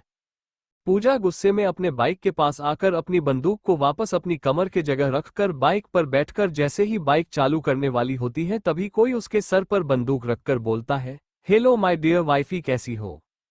उस आवाज को सुनकर पूजा जब पीछे अपना सर मोड़कर देखती है तो उसकी बाइक पर पीछे रोहित बैठ चुका था, उसे अपने हाथ में बंदूक लेकर उसके सिर पर पॉइंट करके। पूजा रोहित को देखकर गुस्से से बोली, खबरदार, आज के बाद मुझे वाइफी कहा तो कोई भी रिश्ता नहीं है तुम्हारा और मेरा, तुम एक अपराधी हो जिसे मैं सजा दिलाकर ही रहूंगी। पूजा की इतनी कड़वी बात सुनने के बाद भी रोहित मुस्कुराते हुए बोला, वाइफ तुम गुस्से में और प्यारी और अच्छी लगती हो, मन करता है यही जंगल में मंगल कर लूं अपना फिर से। रोहित की बात सुनकर पूजा गुस्से में जैसे ही उसके हाथ से बंदूक छुड़ाने वाली होती है तो रोहित अपनी बंदूक को ऊपर कर पूजा के गाल पर किस करते हुए बोला, नहीं वाइफी, तुम मुझसे नहीं जीत सकती। रोहित की ऐसा करने से पूजा गुस्से में अपने हाथों की मुट्ठी कस के बोली, तुम्हारी हिम्मत कैसे हुई मुझे किस करने की। रोहित बोला, हाय मेरी जान, तुम्हारी इस अदा पर ही तो मैं मरता हूं, और रही किस करने की बात तो तुम भूल रही हो कि तुम अभी भी मेरी वाइफ हो। रोहित की बात सुनकर पूजा उसे घूर के देखते हुए बोली, नहीं हूं मैं तुम्हारी कोई वाइफ और ना तुम मेरे हस्बैंड, हमारा रिश्ता तो तभी खत्म हो गया था जब तुमने उसे खूनी को बचाया था। पूजा की बात सुनकर रोहित गहरी सांस लेकर बोला, रवि खूनी नहीं है, तुमने गलत आदमी को पकड़ा है। रोहित की बात सुनकर पूजा उसे टेढ़ी नजरों से देखते हुए बोली, तो फिर कौन है, क्या तुम हो, क्या तुमने ही विक्रम शेखावत का खून किया था। पूजा की बात सुनकर रोहित बोला, मैंने नहीं किया था, लेकिन जिसने किया था उसके बारे में नहीं बता सकता तुम्हें। रोहित की बात सुनकर पूजा कंफ्यूज और गुस्से से रोहित को घूरने लगती है। वह जैसे ही कुछ बोलने को होती है तभी फिर से उनके ऊपर हेलीकॉप्टर की आवाज सुनाई देती है, जिसे देखकर रोहित पूजा के सिर पर वापस बंदूक रखकर बोला, इस हेलीकॉप्टर में बैठे अपने दोस्त को बोलो कि वह वापस जाए। रोहित की बात सुनकर पूजा अपने होठों पर फेंकी मुस्कान लाकर बोली, लेकिन मैं ऐसा क्यों बोलूं, मुझे पता है तुम मुझे नहीं मार सकते। पूजा की बात सुनकर रोहित मुस्कुराते हुए बोला, हाँ मुझे पता है कि मैं तुम्हें नहीं मार सकता, लेकिन तुम्हें भी पता है कि यह बात ऊपर हेलीकॉप्टर में बैठा समीर नहीं समझेगा, उसे यही लगेगा कि मैं तुम्हें भी मार सकता हूँ। इतना बोल रोहित पूजा के कान में से ब्लूटूथ निकालकर अपने कान में लगाते हुए बोला, ओए समीर के बच्चे सुन, अपनी दोस्त की खैर चाहता है तो सभी पुलिस वालों को और खुद तुम यहां से निकल जा। समीर जो हेलीकॉप्टर से ये देख रहा था वह रोहित की बात सुनकर गुस्से से बोला, कुछ मत करना उसे, वरना मुझसे बुरा कोई नहीं होगा, समझा तू। रोहित हंसते हुए बोला, हाँ मुझे पता है कि तुझसे बुरा कोई है भी नहीं, और अब तू निकल वरना। रोहित अपनी बंदूक को चलाने से पहले बोला, जिसे देख और रोहित की बात सुनकर समीर बोला, ओके ओके मैं जा रहा हूं, तुम उसे कुछ मत करना। पूजा इशारे से समीर को कुछ बोलती है, जिसे समझकर समीर हेलीकॉप्टर पायलट को हेलीकॉप्टर ले जाने के लिए बोलता है। हेलीकॉप्टर वहां से चला जाता है और उसके जाते ही रोहित पूजा से बोला, वाइफी अब तुम भी बाइक चलाकर मुझे यहां से दूर ले चलो। रोहित की बात सुनकर पूजा उसे गुस्से से घूर के देखती है और फिर बाइक को चालू कर आगे बढ़ा देती है, और पेड़ के पीछे छुपे मोहिनी, रवि और बाकी लोग ये देखते हैं तो भी हैरान हो जाते। रोहित मोहिनी को इशारे में ही जाने को बोलता है कि उसने पुलिस और पूजा का सारा ध्यान अपने ऊपर खींच लिया है, अब वो लोग वहां से निकल जाए। जिसे समझकर मोहिनी हाँ मैं सिर हिलाकर रवि और उसकी मम्मी पापा के साथ वहां से निकल जाती है, और वो जंगल के रास्ते एक पास के गांव पहुंचते हैं जहां पर वे लोग रुक जाते हैं। मोहिनी रवि की ठीक होते ही उससे कहती है कि वो कुछ महीने यही अपनी मम्मी पापा के साथ रहे इसी गांव में, और जब उसका केस खत्म हो जाए तो वह शहर आ सकता है या फिर वह रोहित के साथ आएगी। इतना बोल वह वापस जंगल में आ जाती है रोहित को ढूंढने के लिए। समीर ने हार नहीं मानी थी, इसलिए वह वापस लौटने के बाद भी एक बाइक लेकर वापस आता है और पूजा और रोहित को ढूंढने लगता है। शाम के समय पूजा और रोहित बाइक को एक जगह छोड़ देते है क्योंकि उसकी पेट्रोल खत्म हो गई थी। तभी वे लोग पैदल ही चल रहे थे। रोहित ने अभी भी अपनी हाथ में बंदूक लिए हुए था, लेकिन वे लोग बहुत थक गए थे, इसलिए एक पेड़ के नीचे रोहित लेट जाता है और पूजा उसके पास बैठी हुई थी। और जब वह देखती है कि रोहित सो चुका है तो वह अपने कमर में से हथकड़ी निकालकर रोहित के हाथ में बांध देती है और एक छोर अपने हाथ में उसकी बंदूक भी ले लेती है। और जैसे ही वह अपना फोन निकालकर देखती है तो उसका फोन बंद हो चुका था, जिससे वह परेशान हो जाती है कि अब वह कैसे समीर को बताए कि वह कहाँ है। पूजा फिर अपने पास लेटे इंसान को देखती है जिसे देखकर उसका मन कर रहा था कि अभी वह इस आदमी को गोली मार दे, और वह ऐसा करने का सोच भी लेती है। इसीलिए अपनी बंदूक निकालकर रोहित के सिर पर पॉइंट करके बोली, सॉरी रोहित, लेकिन तुमने मुझे धोखा दिया है। यह ना बताकर कि तुम कौन हो, मैं एक अपराधी के संग अपनी बाकी लाइफ नहीं बिता सकती। और यही सोच जैसे ही वो बंदूक से गोली चलाने वाली होती है तभी उसके मुंह से एक चीख निकल जाती है और उसके हाथ से बंदूक नीचे गिर पड़ती है। रोहित पूजा की चीख सुनकर एकदम से अपनी आंखें खोलकर उठकर बैठ जाता है और देखता है कि पूजा उसे ही देख रही थी। उसकी आंखों से आंसू भी निकल रहे थे। पूजा की ये हालत देखकर रोहित कंफ्यूज होकर बोला, तुम्हें क्या हुआ? लेकिन तभी उसकी नजर उसके पैर से दूर जा रहे एक सांप पर पड़ती है जिसे देखकर उसकी आंखें बड़ी बड़ी हो जाती है। रोहित जल्दी से पूजा के पैर को पकड़कर बोला, तुम्हारे पैर में तो सांप ने काटा है। पूजा दर्द में ही बोली, हाँ, और यह सब तुम्हारी वजह से हुआ है। पूजा की बात सुनकर रोहित उसे हैरानी से देखने लगता है। रोहित हैरान होकर बोला, मेरी वजह से क्या हुआ? मैं तो सो रहा था ना। रोहित की बात सुनकर पूजा रोनी सी शक्ल बनाकर बोली, हाँ तो तुम सो रहे थे ना, लेकिन तुम्हारी वजह से मैं इतनी परेशान थी जिससे मुझे तुम पर बहुत गुस्सा आ रहा था और मैं तुम्हें गोली मारने वाली थी बंदूक से, तभी यह पता नहीं सांप कहां से आ गया, मुझे काट कर चला गया। पूजा की बात सुनकर रोहित का मुंह खुला का खुला रह जाता है और फिर वो उसके बातों को इग्नोर करके उसका पैर पकड़कर फिर अपना मुंह नीचे लाकर उसके पैर से खून निकलने लगता है जहां से सांप ने काटा था। पूजा ये देखकर गुस्से से बोली, वो मुझे काट के भाग गया, तुम मेरा खून निकल रहे हो? सच में तुमसे अच्छा तो मैं किसी दुश्मन से शादी कर लेती, कम से कम मुझे आज इतना दर्द तो नहीं हो रहा होता। पूजा की बात सुनकर रोहित अपना सिर ऊपर करके उसे घूर के देखता है। एक तो वह अपनी जान जोखिम में डाल के इसकी जान बचा रहा है, ऊपर से ये लड़की बोल रही है उसका कोई दुश्मन होता उसके जगह। रोहित फिर से उसे इग्नोर करके पूजा के पैर से सांप का खून निकलकर उसे नीचे फेंक देता है। लेकिन वो जैसे ही अपना सिर ऊपर करके देखता है तो पूजा अपनी आंखें बंद सी कर रही थी। ये देखकर रोहित जल्दी से उसके गालों को थपथाप आते हुए बोला, नहीं वाइफी, सोना नहीं है, मैंने कहा सोना नहीं है। एक बार जो तुमने अपनी आंखें बंद कर ली तो सदा के लिए तुम्हारी आंखें बंद हो जाएंगे। प्लीज सोना मत, जब तक बाकी बचा उसका खून भी मैं नहीं निकाल देता तुम्हारे पैर से सांप का। पूजा हाँ में सिर हिलाकर अपनी आंखें खोलने की कोशिश करने लगती है और रोहित बाकी कला खून भी निकालकर साइड में फेंक देता है मुंह से। और फिर जब वह राहत की सांस लेकर पूजा की तरफ देखता है तो पूजा अपनी आंखें बंद कर चुकी थी। ये देखकर रोहित जल्दी से घबराते हुए उसके नाक के पास उंगली रखकर देखता है तो पूजा सांस ले रही थी। ये देखकर रोहित राहत की सांस लेता है। फिर उसका भी सिर दर्द करने लगता है, उसे चक्कर से आने लगते हैं जिससे वह अपना सिर पकड़कर वहीं लेट जाता है। दोनों इसी तरह काफी देर लेटे रहते हैं। दूसरी तरफ समीर बाइक से पूजा और रोहित को ढूंढ रहा था, अंधेरे होने के बाद भी बाइक की हेडलाइट से। तभी उसे एक लड़की जाते दिखाई देती है सामने रास्ते से, जिसे देखकर समीर अपनी बाइक को उस तरफ ले जाता है और बाइक को घुमाकर उसके आगे खड़ी कर देता है उस लड़की के। समीर फिर जैसे ही उसे पास से उसे लड़की को देखता है तो उसकी आंखें शौक से बड़ी बड़ी हो जाती हैं। वो लड़की भी हैरानी से समीर को देखने लगती है और फिर उसे लड़की के चेहरे पर डर वाले भाव आ जाते हैं। समीर गुस्से से बोला, तुम? वो लड़की मोहिनी अपने कदम पीछे लेते हुए बोली, सॉरी समीर, लेकिन मैं ऐसी ही हूँ और जो हमारे बीच हुआ वह मैंने तुम्हें पहले भी कहा था कि भूल जाना, अब भी बोल रही हूँ भूल जाना। इतना बोल वह पलटकर भागने लगती है जिसे देखकर समीर बाइक से उसका पीछा करता है और फिर से उसके आगे बाइक लाकर खड़ी कर देता है, जिसे देखकर मोहिनी फिर से पलटकर भागने को होती है तो इस बार समीर गुस्से से उसका हाथ पकड़ लेता है और फिर अपने करीब खींच लेता है, जिसकी वजह से मोहिनी जाकर समीर से टकरा जाती है और समीर बाइक के साथ नीचे गिरने लगता है और उन दोनों के ऊपर मोहिनी बाइक के नीचे पैर दबने से समीर के मुंह से दर्द भारी चीख निकल जाती है और मोहिनी बाइक के ऊपर थी तो बाइक और मोहिनी दोनों का वजन डबल होने की वजह से उसके उस पैर की हड्डियों की टूटने की आवाज सी आती है, जिसे सुनकर मोहिनी जल्दी से सॉरी बोलती हुई खड़ी हो जाती है। समीर उसे गुस्से से घूरता है पर वह उठ नहीं पा रहा था क्योंकि उसका एक पैर बाइक से दबा हुआ था। मोहिनी ये देखकर भागने लगती है लेकिन फिर कुछ सोचकर रुक जाती है 10 कदम की दूरी पर और फिर वो पलट कर देखती है तो समीर के चेहरे पर दर्द वाले भाव थे, जिससे देखकर वह चाह कर भी भाग नहीं पा रही थी। अब उसके पास दो ही रास्ते थे, यहाँ वो भागकर बच सकती थी, यहाँ समीर को बचाकर खुद गिरफ्तार हो सकती है। और यही सोच में पड़ जाती है मोहिनी कि वो क्या करे। समीर उसे दर्द भरी नजरों से देखता रहता है और समीर को दर्द में देखकर मोहिनी को भी अंदर से बहुत बुरा लगने लगता है और उसे लगता है कि उसने जो किया है उसके बदले इस समय वो समीर को इस दर्द से बचाकर हिसाब बराबर कर सकती है, और रही गिरफ्तारी की तो वो कई बार जेल से बाहर निकली है।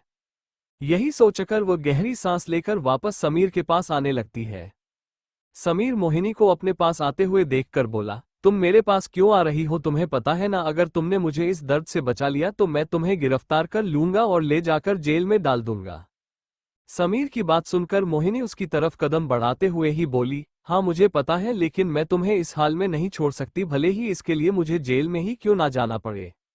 मोहिनी की बात सुनकर समीर के दिल में भी उसके लिए एक अलग ही फीलिंग उठने लगती है। समीर फिर मोहिनी को अपने पास आता देखकर बोला, मोहिनी मैं चाहता हूं कि तुम मुझे इस हाल में छोड़कर चली जाओ, क्योंकि अगर एक बार तुमने मुझे इस दर्द से बचा लिया तो मजबूरी में मुझे तुम्हें गिरफ्तार करना पड़ेगा, क्योंकि मेरे लिए मेरा फर्ज सबसे पहले है। समीर की बात सुनकर मोहिनी उसके पास आकर बाइक को उठाते हुए बोली, पता है और मुझे खुशी है कि तुम ऐसा करोगे, फिर भी मैं तुम्हें दर्द में नहीं छोड़ सकती। मोहिनी बाइक को खड़ी करके समीर की तरफ अपना हाथ बढ़ाकर बोली, जिसे देखकर समीर गहरी सांस लेता है और उसका हाथ पकड़कर खड़े होते हुए बोला, ओके जैसी तुम्हारी मर्जी, लेकिन मैंने जैसे पहले कहा था मैं तुम्हें गिरफ्तार करूंगा तो मैं तुम्हें गिरफ्तार करूंगा। इतना बोल वह अपने पैंट की पॉकेट से हथकड़ी निकालकर मोहिनी के हाथ में बांध देता है और एक छोर अपने हाथ की कलाई में बांध लेता है। ये देखकर मोहिनी के चेहरे पर फेंकी मुस्कान आ जाती है, लेकिन समीर को कोई खुशी नहीं हो रही थी। ऐसा करने के बाद भी हाँ, उसने अपनी एक कसम पूरी कर ली थी मोहिनी को गिरफ्तार करने की, लेकिन उसे उसकी खुशी नहीं बल्कि पछतावा हो रहा था कि वह इसे इंसान को गिरफ्तार कर रहा है जिसने उसे 2 बार दर्द से बचाया, एक बार पूजा के दर्द से जो कई सालों से उसके अंदर था, और दूसरा अभी जो बाइक उसके पैर पर गिरने की वजह से हुआ था। समीर यही सोचकर जैसे ही एक कदम आगे रखने वाला होता है तभी उसका वो पैर जिस पर बाइक गिरी थी वो एकदम से मुड़ जाता है और समीर नीचे गिरने लगता है, जिसे देखकर मोहिनी एक झटके से उसका हाथ पकड़कर उसे अपने पास खींचती है और उसे गिरने से बचाकर उसे अपने बाहों में भर लेती है। समीर और मोहिनी एक दूसरे की आंखों में देख रहे थे, दोनों की दिल की धड़कन 100 की स्पीड से तेज भाग रही थी। मोहिनी और समीर एक दूसरे की आंखों में देख रहे थे। मोहिनी समीर का एक हाथ पकड़े और दूसरा हाथ उसके पीठ पर रखे हुए थी, जिससे समीर गिरे नहीं। समीर भी अपना एक पैर पर वजन लिए और दूसरे पर को सीधे कर रहा था, लेकिन जिससे उसके चेहरे पर दर्द के भाव आ रहे थे, जिन्हें मोहिनी अच्छी तरह से समझ रही थी, और वो उसकी आंखों में देखकर बोली, समीर मेरी आंखों में देखो और अपने पैर को सीधा करने की कोशिश करो। मोहिनी की बात सुनकर समीर उसकी आंखों में देखते हुए ऐसा करने लगता है, लेकिन उसके चेहरे पर दर्द के भाव आ रहे थे, जिससे अपनी ताकत पूरी लगाने के बाद भी वो अपने पैर को जमीन पर नहीं रख रहा था। मोहिनी एक नज़र समीर के पैर को देखती है और फिर उसके चेहरे के दर्द के भाव को और कुछ सोचकर समीर को खुद से चिपकाकर उसके होठों पर अपने होंठ रख उसे किस करने से पहले बोली, अपने पैर को सही करो समीर, मैं तुम्हें दर्द में नहीं देखना चाहती प्लीज। इतना बोलो उसे किस करने लगती है, और इस बार किस में पहले वाले किस से बहुत अंतर था। तब एक हवस सी थी, लेकिन अब मोहिनी के किस में एक प्यार भी झलक रहा था जिसे समीर समझ रहा था, इसलिए वो उसके सिर के पीछे हाथ रखकर उसकी किस में उसका साथ देते हुए अपने पैर को सीधा करने लगता है।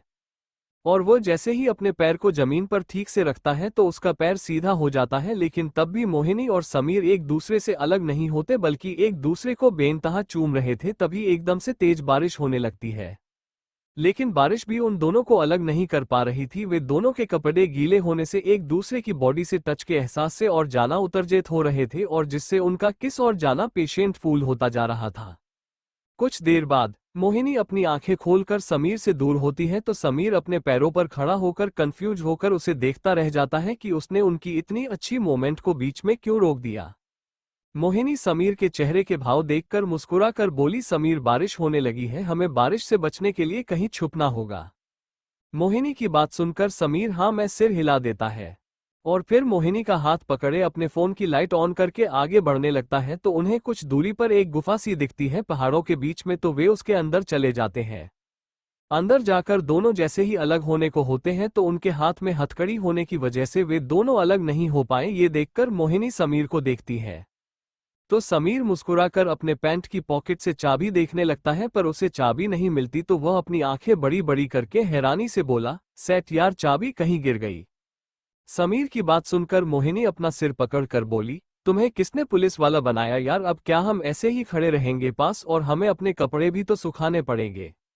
मोहिनी की बात सुनकर समीर भी परेशान हो जाता है और वह अपनी पैंट की सारी पॉकेट में चाबी ढूंढने लगता है, लेकिन उसे वह नहीं मिलती। और फिर निराशा में अपना सिर हिलाकर बोला, सॉरी, अब हमें ऐसे ही रहना होगा। समीर की बात सुनकर मोहिनी गुस्से से उसे घूर के देखती है तो समीर उसे अपने दांत दिखा देता है, जिससे मोहिनी समीर को देख और ज्यादा चीढ़ जाती है और वह गुस्से से बोली, गधे, और हथकड़ी क्यों रखते हो अपने साथ जब उसकी चाबी गिरा दी तुमने।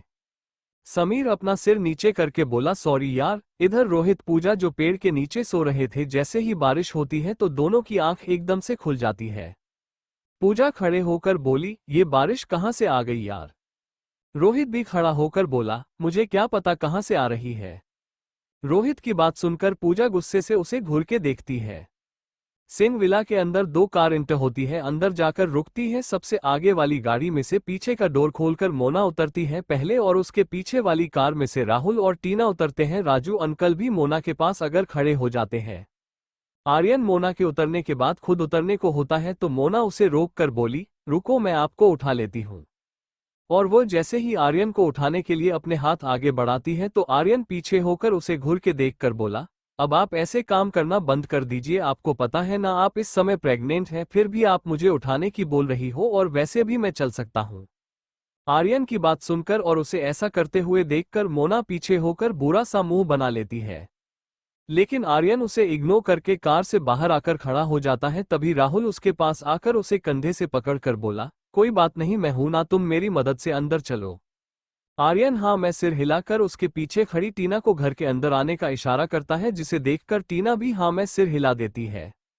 मोना आर्यन को टीना कोई इशारा करते हुए देखकर गुस्से से उसे घूरती है, लेकिन आर्यन उसे इग्नोर करके राहुल के साथ घर के अंदर चला जाता है और राजू अंकल कार में बैठकर उसे पार्क करने लगते हैं। मोना अपने गुस्से को कंट्रोल कर वो भी उन तीनों के पीछे घर के अंदर आ जाती है। सामने सोफे पर बैठे मनीषा जी और मनीष जी जब राहुल और आर्यन को साथ में घर के अंदर आते हुए देखते हैं, वह भी दो अच्छे भाइयों की तरह, तो उनके मुंह खुले के खुले रह जाते हैं। उन्हें समझ में नहीं आ रहा था ये चमत्कार कैसे हो गया, क्योंकि राहुल तो आर्यन को देखना भी पसंद नहीं करता था, आज वो उसे कंधे से पकड़कर घर के अंदर ला रहा है। आर्यन अपने अंकल आंटी को मुस्कुरा देखता, जिसे देखकर वो भी लोग भी मुस्कुरा देते हैं।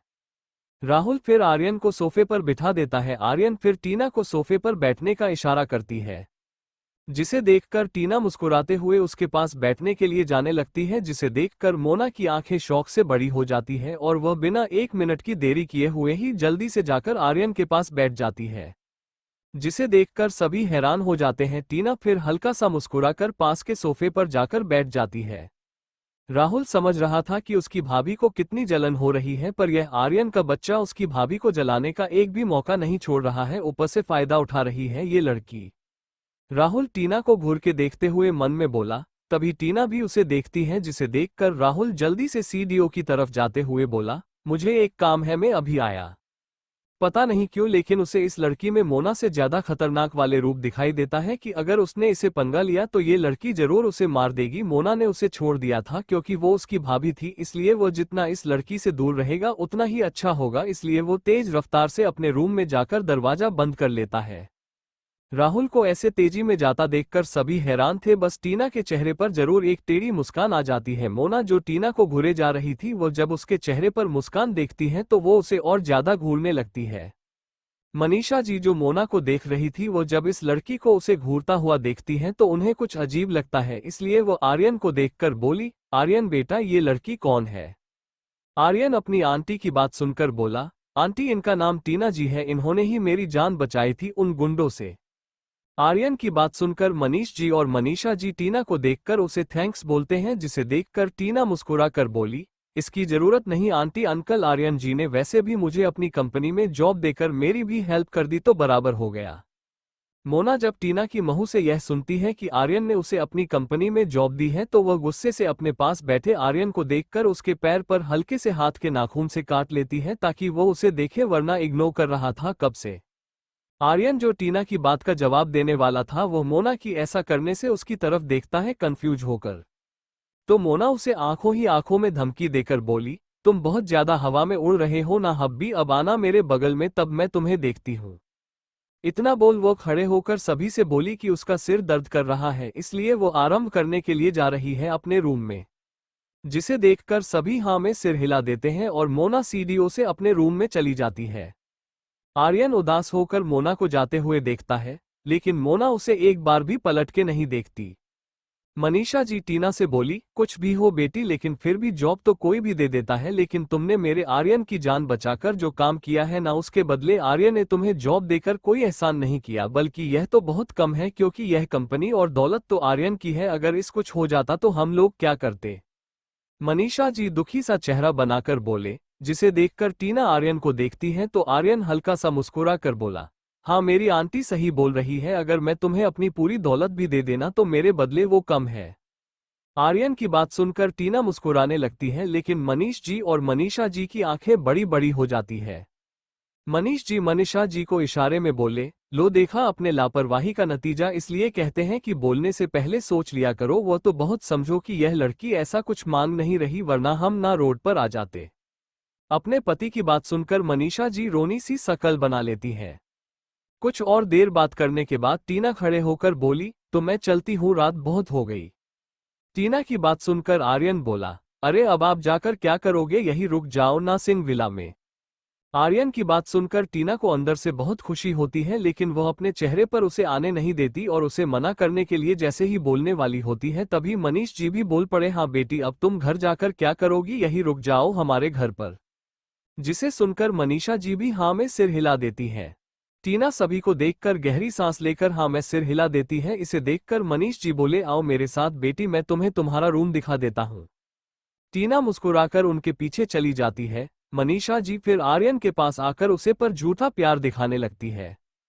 मनीष जी टीना को सीडीओ से ऊपर ले जाकर राहुल के पास वाला रूम का डोर खोलकर बोले, ये रूम की सफाई बेटी रोज होती है, भले ही इसमें कोई रहता ना हो। टीना रूम के अंदर जाकर पूरे रूम को देखते हुए बोली, अंकल आर्यन जी का रूम कौन सा है? मनीष जी बेड पर पड़े बिस्तरों को सही कर रहे थे। वो टीना की बात सुनकर बोले, देखो बेटी तुम्हारे रूम बीच में, इस तरफ राहुल का रूम है और इस तरफ आर्यन बेटे और मोना बहू का रूम है। मनीष जी हाथों से इशारा करके बोले, जिसे देखकर टीना मुस्कुरा के बोली, ओके अंकल आप जाओ, इस सब में दिख लूंगी, आपको इतना भी परेशान होने की जरूरत नहीं।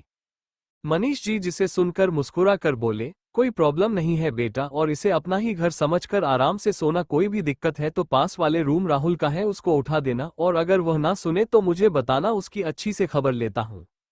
मनीष जी की बात सुनकर टीना हंसने लगती है, जिसे देखकर मनीष जी भी मुस्कुराकर रूम से बाहर चले जाते हैं और उनके जाते ही टीना जाकर बेड पर लेटे कर बोली, लो अब मैं तुम्हारे घर पर भी आ गई, तुम्हारी कंपनी में भी आ गई, अब बस एक जगह बची है, वह तुम्हारा दिल, जिस पर मैं बहुत जल्दी अपना कब्जा कर लूंगी। आर्यन सिंह तुम सिर्फ मेरे हो।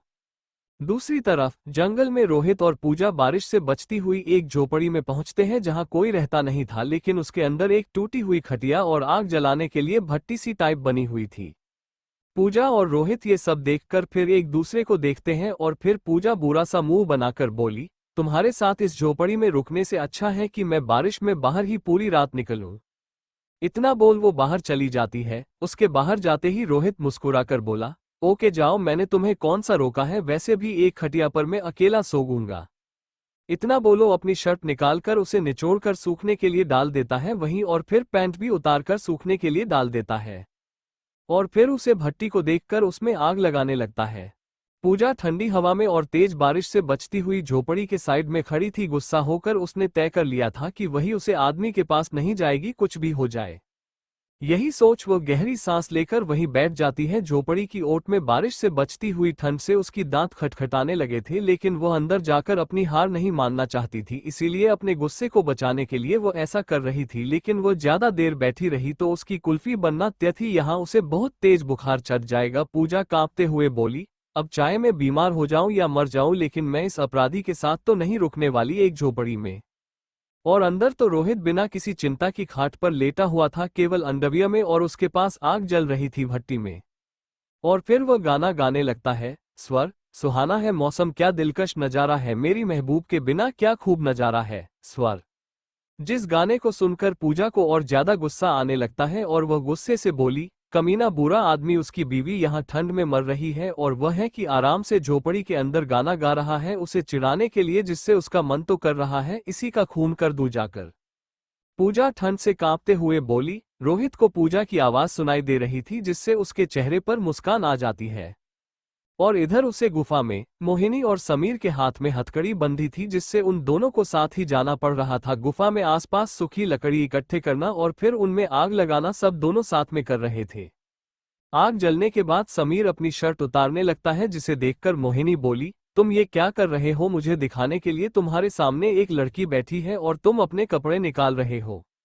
मोहिनी की बात सुनकर समीर अपनी गीली शर्ट निकालकर उसमें से पानी ने छोड़कर बोला, गीले कपड़े पहने रहेंगे तो हम बीमार हो सकते हैं, इसलिए इन्हें उतरना ही पड़ेगा और सुखाकर वापस पहनने पड़ेंगे। इसलिए अभी मैं शर्ट उतार रहा हूँ, ये सूख जाएगी, जैसे पहनकर बाद में पैंट भी निकाल दूंगा।